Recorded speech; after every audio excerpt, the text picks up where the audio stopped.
श्री स्वामी समर्थ। उद्या 27 मे कमला एकादशी आणि अधिक मास। सकाळीच घरात आणा या झाडाचे एक पान, शत्रू लोटांगण घालेल, मुलांची पतीची जोरदार प्रगती होईल। नमस्कार माझ्या प्रिय माता भगिनींनो आणि भावांनो, तुम्हा सर्वांचे मनापासून स्वागत। आजचा हा व्हिडिओ तुमच्या आयुष्याला एक अशी कलाटणी देणार आहे ज्याची तुम्ही कधी कल्पनाही केली नसेल। उद्या आहे 27 मे, अत्यंत दुर्मिळ, अत्यंत पवित्र अशी कमला एकादशी आणि सर्वात महत्त्वाचे म्हणजे हा अधिक मास चालू आहे। अनेक वर्षानंतर असा अद्भुत योग आला आहे। पण मला सांगा, तुमच्या आयुष्यात सध्या काय चाललंय? घरात सारखी भांडणं होतात, कमावलेला पैसा कुठेतरी जातोय, काही कळत नाही की तुमच्या पाठीमागे तुमचे शत्रू, तुमचेच जवळचे लोक तुमच्यावर काहीतरी वाईट नजर ठेवून आहेत। तुम्हाला यश मिळण्यापासून कोणीतरी रोखतंय असं वाटतंय का? जर तुमच्या आयुष्यातही अशा अडचणी असतील तर आजचा हा व्हिडिओ शेवटपर्यंत पहा। आज मी तुम्हाला एका अशा झाडाबद्दल सांगणार आहे ज्याचं फक्त एक पान उद्या सकाळी तुम्ही तुमच्या घरात आणलं तर तुमचे मोठे मोठे शत्रूसुद्धा तुमच्या समोर लोटांगण घालतील। हो, तुम्ही अगदी बरोबर ऐकलंय, शत्रू स्वतःहून शरण येतील। पण ते झाड कोणतं आहे, ते पान कधी आणायचं आहे आणि त्याचा वापर कसा करायचा आहे हे मी तुम्हाला पुढे व्हिडिओमध्येच सांगणार आहे। त्याआधी जर तुम्ही आपल्या चॅनलवर नवीन असाल तर लगेच व्हिडिओला लाईक करा, शेअर करा आणि आपल्या चॅनलला सबस्क्राईब नक्की करा। हो, या पवित्र दिवशी भगवंताची कृपा मिळवण्यासाठी आत्ताच कमेंट बॉक्समध्ये श्री स्वामी समर्थ, ओम नमः शिवाय आणि ओम नमो भगवते वासुदेवाय लिहायला विसरू नका। तुमची एक कमेंट तुमचं नशीब बदलू शकते। माझ्या प्रिय भगिनींनो, आपण अनेकदा विचार करतो की कोणाचं आपण वाईट करत नाही, मग आपल्यासोबत वाईट का होतं? लोक आपल्यावर जळतात, आपल्या प्रगतीवर टपून बसतात। कधी कधी हे शत्रू उघडपणे समोर असतात, तर कधी कधी गुप्त शत्रू बनून आपल्याच घरात, नातेवाईकांमध्ये किंवा शेजारी वावरत असतात। त्यांच्या वाईट नजरेमुळे आपली चालती बोलती कामं थांबतात, घरात आजारपण येतं। उद्याची जी एकादशी आहे तिला कमला एकादशी म्हणतात। ही एकादशी भगवान विष्णूंना अत्यंत प्रिय आहे आणि अधिक मासात असल्यामुळे तिचं पुण्य 1000 पटीने वाढलं आहे। शास्त्रामध्ये लिहिलं आहे की या दिवशी निसर्गातल्या काही विशिष्ट वनस्पतींमध्ये ब्रह्मांडीय ऊर्जा सर्वोच्च पातळीवर असते। आता तुम्ही विचार करत असाल की ताई, असं कोणतं झाड आहे ज्याचं एक पान शत्रूला गुडघे टेकवायला लावेल? ते कोणतं महागडं झाड नाही, तुमच्याच आजूबाजूलाच असतं। पण योग्य माहिती नसल्यामुळे आपण त्याच्याकडे दुर्लक्ष करतो। हे झाड साक्षात माता लक्ष्मी आणि भगवान विष्णूंचा आशीर्वाद घेऊन पृथ्वीवर आलेलं आहे। या पानामध्ये अशी शक्ती आहे की जी तुमच्या घरातील नकारात्मक ऊर्जा शोषून घेते आणि तुमच्या शत्रूची बुद्धी तुमच्याबद्दल चांगला विचार करायला प्रवृत्त करते। पण थांबा, घाई गडबड करू नका। हे पान आणण्याचे काही कडक नियम आहे। जर तुम्ही चुकीच्या पद्धतीने किंवा चुकीच्या वेळी हे घरात आणलं तर त्याचा उलट परिणाम होऊ शकतो। म्हणून व्हिडिओ अजिबात स्किप करू नका। प्रत्येक गोष्ट शांतपणे समजून घ्या। मी तुम्हाला ते नाव सांगणारच आहे, पण त्याआधी उद्या एकादशीला सकाळी उठून तुम्हाला घरात कोणती छोटीशी कामं करायची आहे ते आधी ऐकून घ्या। माझ्या माता भगिनींनो, कोणतीही पूजा किंवा व्रत तेव्हाच पूर्ण होतं जेव्हा आपण त्यामागची कथा किंवा महात्म्य समजून घेतो। कमला एकादशीचं व्रत किती शक्तिशाली आहे हे समजून घेण्यासाठी आपल्याला त्रेतायुगात जावं लागेल। त्रेतायुगात महिष्पती नगरात कृतवीर्य नावाचा एक परम प्रतापी राजा राज्य करत होता। राजाकडे सर्व काही होतं, धन धान्य, अफाट साम्राज्य, सैन्य आणि त्याच्या अनेक राण्या होत्या। पण एवढं सगळं असूनही राजाच्या पदरी एकही संतान, मुलगा किंवा मुलगी नव्हती. वंश पुढे चालवण्यासाठी राजाला मूल हवं होतं. राजाने अनेक यज्ञ केले, दान धर्म केला, वैज्ञांचा उपचार केला, पण सर्व प्रयत्न व्यर्थ ठरले. शेवटी निराश होऊन राजा कृतवीर्य याने आपले राज्य मंत्र्यांच्या स्वाधीन केले आणि पुत्रप्राप्तीसाठी तपश्चर्या करायला जंगलात जाण्याचा निर्णय घेतला. राजासोबत त्याची परमप्रिय पवित्र राणी पद्मावती पद्मिनी जी राजा हरिश्चंद्राची कन्या होती, ती सुद्धा जंगलात गेली. दोघांनी गंधमादन पर्वतावर हजारो वर्षे कठोर तपश्चर्या केली. राजाने आपले शरीर सुकवले, पण तरीही देव प्रसन्न झाले नाही. राजाला असं अशक्त होऊन पडलेलं पाहून राणी पद्मिनी अत्यंत दुःखी झाली. राणीने माता अनुसया यांच्याकडे जाऊन प्रार्थना केली, हे माते, माझ्या पतीने एवढी कठोर तपश्चर्या केली, तरीही भगवान विष्णू प्रसन्न का झाले नाही? आमची चूक काय झाली? आम्हाला संतान प्राप्तीचा आशीर्वाद कसा मिळेल? तेव्हा त्रिकाल यज्ञ सती अनुसया म्हणाल्या, हे पद्मिनी, प्रत्येक 3 वर्षांनी एक अधिक मास येतो. हा महिना भगवान पुरुषोत्तमाचा म्हणजेच विष्णूंचा महिना आहे. या अधिक मासाच्या शुक्ल पक्षात जी एकादशी येते तिला कमला एकादशी किंवा पद्मिनी एकादशी म्हणतात. हे व्रत सर्व व्रतांमध्ये श्रेष्ठ आहे. जर तुम्ही दोघांनी विधीपूर्वक हे व्रत केले तर भगवान विष्णू नक्कीच प्रसन्न होतील आणि तुम्हाला इच्छित वर मिळून पुत्राची प्राप्ती होईल. माता अनुसया यांच्या सांगण्यावरून राणी पद्मिनीने अधिक मास येताच अत्यंत कडक नियमांनी कमला एकादशीचे व्रत केले. तिने निर्जळा, पाणी न पिता उपवास केला, रात्री जागरण केलं आणि भगवान विष्णूंच्या भजन कीर्तन केले. राणीच्या या अद्भुत आणि निस्सीम भक्तीवर भगवान विष्णू अत्यंत प्रसन्न झाले. ते गरुडावर स्वार होऊन प्रगट झाले आणि म्हणाले, हे देवी पद्मिनी, मी तुझ्या या कमला एकादशीच्या व्रताने अत्यंत प्रसन्न आहे. माग, तुला काय हवं ते वर माग.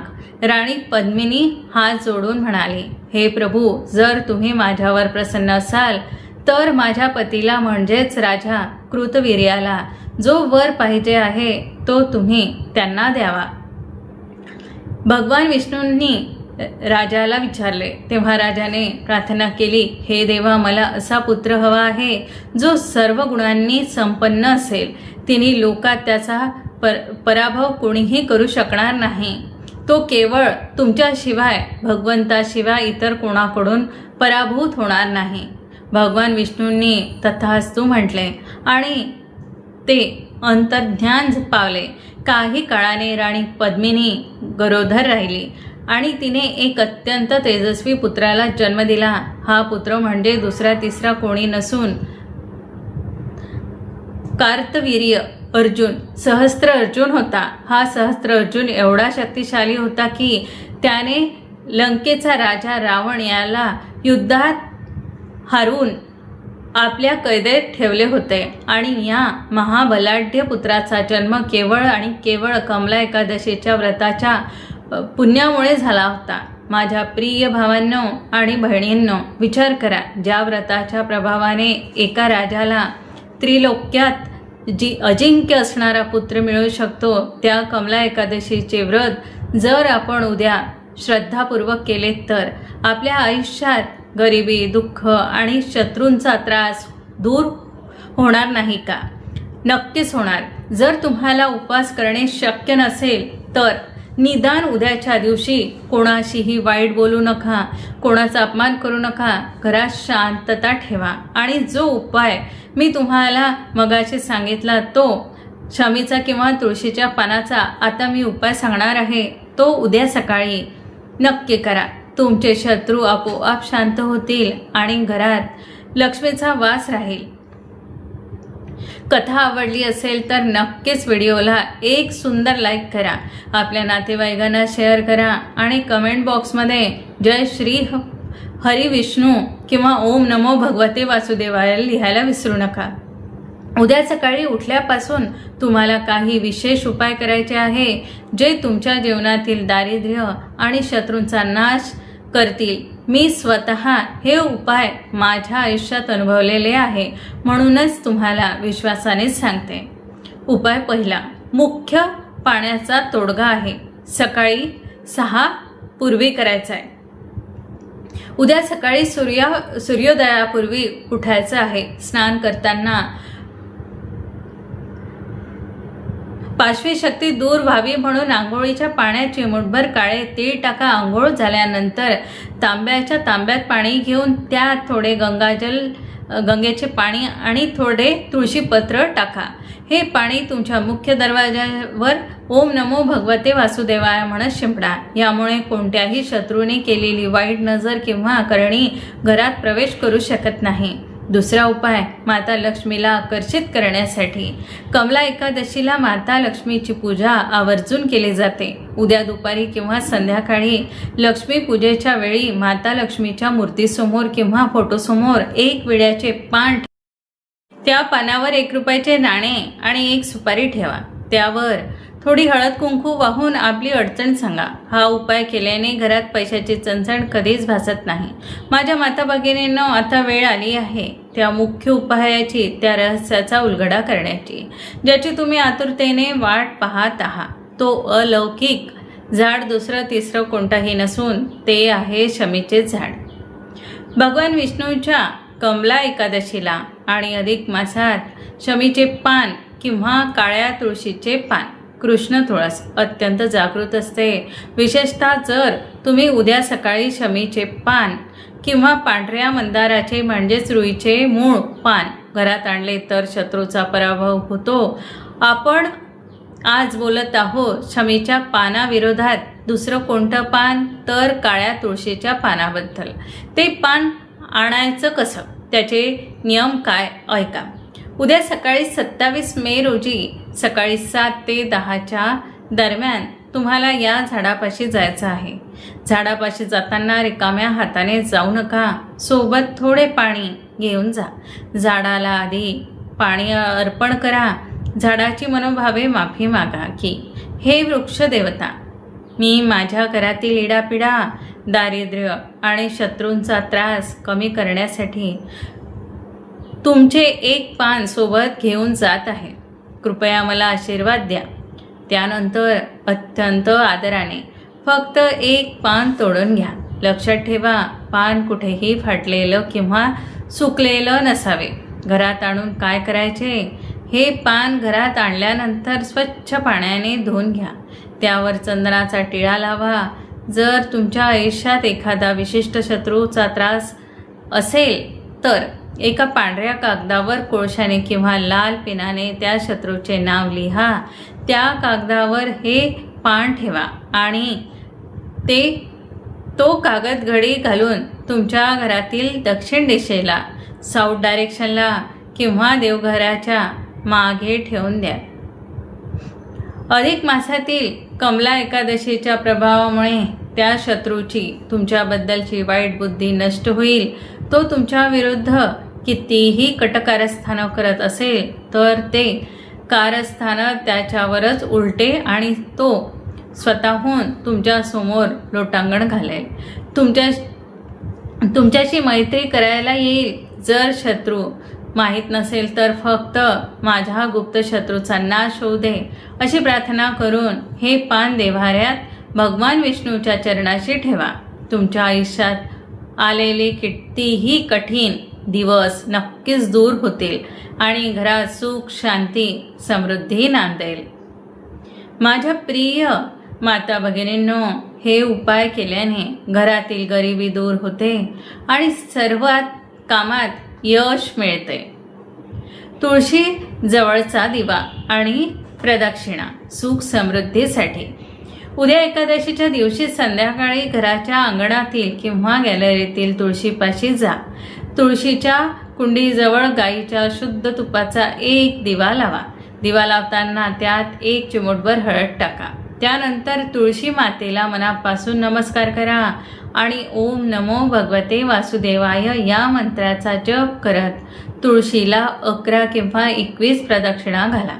लक्षात ठेवा, एकादशीच्या दिवशी तुळशीला पाणी घालू नका आणि तिची पाने तोडू नका.